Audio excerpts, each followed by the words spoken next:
Hello, and welcome to the Classicist podcast. I'm your host, Troy Senek, here with Victor Davis Hanson, the Martin and Ilya Anderson Senior Fellow at the Hoover Institution.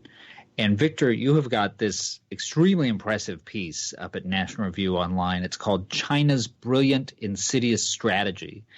And in this piece, you sort of walk readers through how China is currently positioning itself in the world and the strategic rationale behind it. It's a long piece. I'd encourage our listeners to read the whole thing. But I just want to get to the high points today in our conversation. Let's start with the topic that we hear about most often today, which is trade. And interestingly, here, you talk a little bit about the sort of Chinese wiliness on this topic, but a lot more about the ways that over the years, Americans have tried to convince themselves that there's nothing to fear about trade with the Chinese. Explain that psychology and the various iterations of it we've seen over the past few decades. Well, foundationally, a lot of people in the United States made a lot of money off trade in China. And it was part and parcel of American globalization, getting cheap goods. So there became these exegesis that arose to mask the idea, or not to worry about the idea we're running up enormous trade deficits and hollowing out the interior. And one, of course, was, well, the richer China becomes, even if it's at our expense, we can do that for the world's good, because with affluence comes leisure, with leisure comes liberality, and they'll become like Carmel or Palo Alto someday. So let's just put up with it. That didn't happen. I don't think anybody believes that's going to happen anymore. And then another second rationale was sort of, well, it's our own fault. It's a free country. If we can't compete with them, maybe it's because we're too flabby or lazy. And we had a whole, in the Bush administration, the Obama administration, we had a lot of these blame it on the deplorables, irredeemables, the Midwesterners, as if they took opiates and drove away the jobs rather than jobs left and they took opiates. But there was sort of a self-incriminatory tone. And then we had the economists tell us, well, trade deficits don't really matter, and they're not sustainable anyway for China, these surpluses. They give cheap goods for a middle class whose wages are stagnant and gives them purchasing power. China won't be able to keep up the subsidies because they're not economically rational. And they make us more competitive. It's a creative destruction. If China dumps a bunch of stuff and infringes on copyright and patents and which they do, then we'll just have to get leaner and meaner, and that'll make us more competitive. None of these things turned out to be true, because we have a $500 billion deficit, and China thinks it's a good thing, and we're supposed to think it was a good thing, and it's not, because it has a deleterious effect on job creation and social and civic life. And then once you appease people, as we have been doing, we expect them to reciprocate with magnanimity, and they show disdain for our laxity. China really has become arrogant toward us, their benefactor. I want to talk to you about China as a neo-colonial power. You say in this piece that there are two historical examples to think of as analogies to Chinese exertions overseas: the British Empire of the 19th century and Japan's Greater East Asia co-prosperity sphere in the run-up to World War II. What are the important similarities that we need to understand? Well, globally, China is now at the choke points of the world in the way that the British had coaling stations dotted everywhere. On the Horn in Africa to get into the Suez, or in the Piraeus in the mid-Mediterranean, or in places in Pakistan, or in the South China Sea, or even in North America and Europe. China is leasing ports, and they're not very good deals for China. They spend billions of dollars to improve the port, and then to get a long-term lease, and you get the impression they're doing it to create a nexus of worldwide merchant and maybe someday warships that will be interchangeable in the way the British did it. And then more specifically, in Asia, they're adopting the same mentality and methodology as the Japanese in the late and mid-1930s, which finally led to the Greater Co-Asia prosperity sphere. And by that I mean they're telling Asian neighbors and rivals that the United States is spent, it's tired, it's going the way of other colonial Western powers. China's ascended, they got to make a deal with China. They're bullying the Philippines, Southeast Asians, Australia, New Zealand, Taiwan, South Korea into more favorable commercial relations with them. They're trying to inculcate sort of an Asian chauvinism that we are all one people in the way the Japanese did, even as they have one of the most racist and bigoted policies toward religious minorities, ethnic minorities. And they pose as victims, as the Japanese did before World War II. The Japanese said, well, you cut off our oil. And, we would say, well, you killed 1 million people in China, no wonder. But they do the same thing. They play the wounded pawn that, oh, you've said this about us, or you're not nice to us. And that's all a ruse. And it's to Trump's credit that he saw through it. Amongst people who are China doves, I guess, for lack of a better phrase, you will sometimes hear the argument that, look, the Chinese aren't going to match us pound for pound in military resources anytime soon. It's a little alarmist for us to worry about their conventional military strength. How do you think about the current Chinese approach to military strategy? Well, I was trying to use historical parallels. They don't believe that they can match ton for ton the American Navy.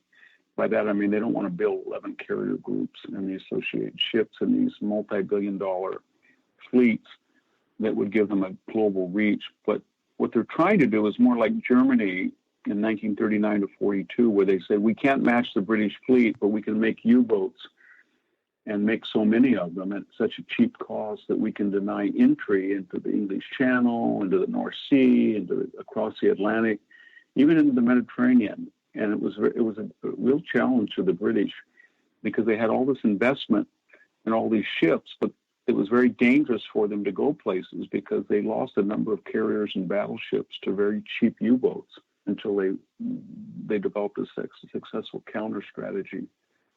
I think that's their strategy, to deny entrance of the United States into the South China Sea by an array of cheap frigates, submarines, and shore batteries. They could send a storm of missiles in such a frenzy that it would be very difficult to get for a big carrier to avoid one of these small missiles, speeding along inches above the water, and maybe 30 or 40 of them in clusters at night.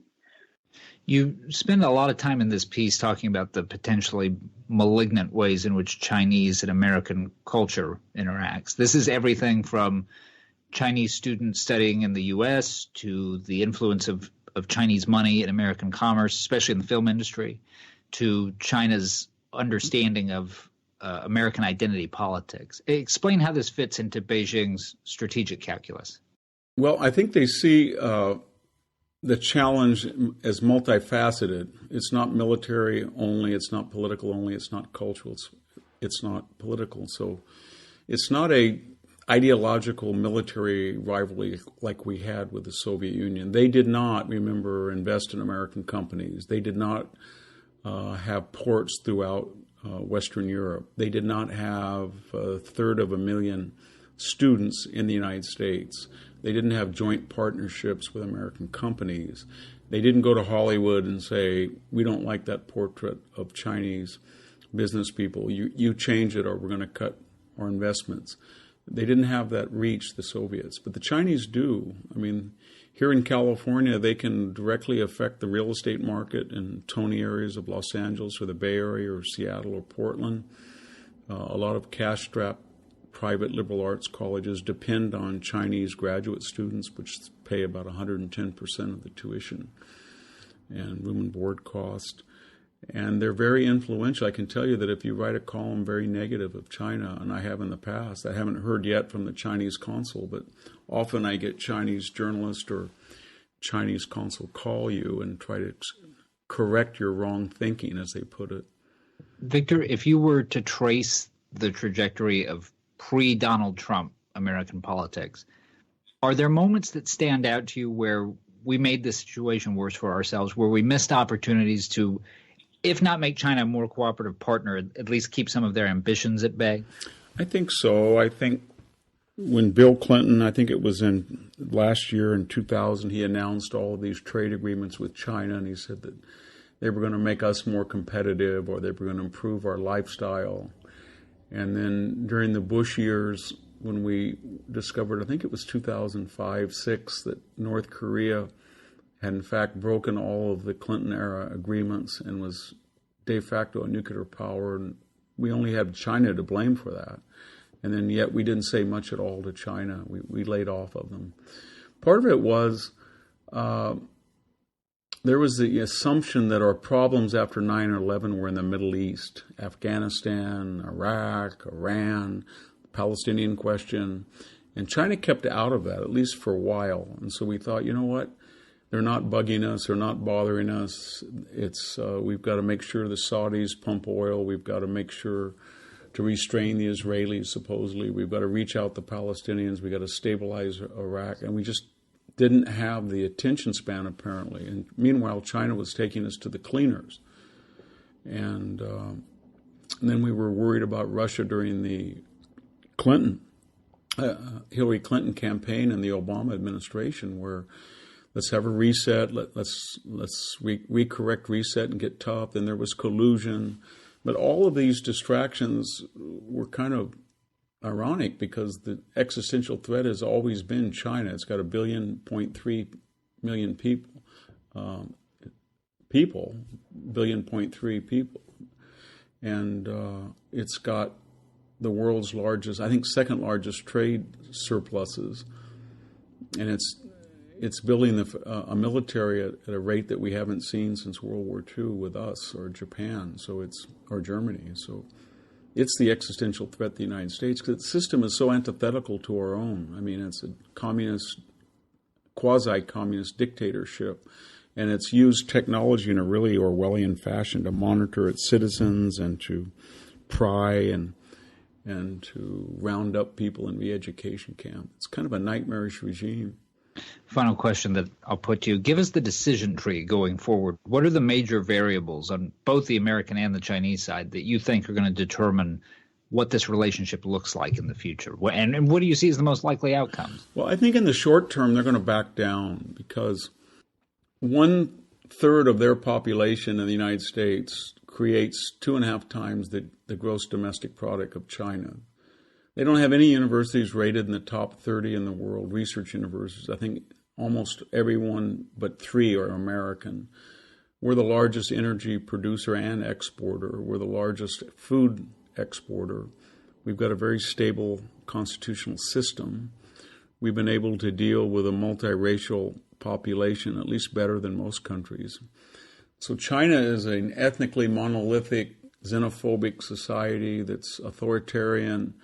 It's coming off a legacy of killing 60 million of its own people. It's entirely mercantile. It has to export, often at a loss, for long-term investments to grab market share. And so what I'm getting at is it's much more vulnerable to a trade war than we are, if that's what you're going to call it. I would say in passing, though, if you think that China has been asymmetrical in its dealings with the United States, with infringements on patents and copyrights and dumping and currency manipulation and technological appropriation, I'd like to ask people, what were we supposed to do? What tools do you have, or what arrows do you have in your quiver? I think the only one you have is a tariff.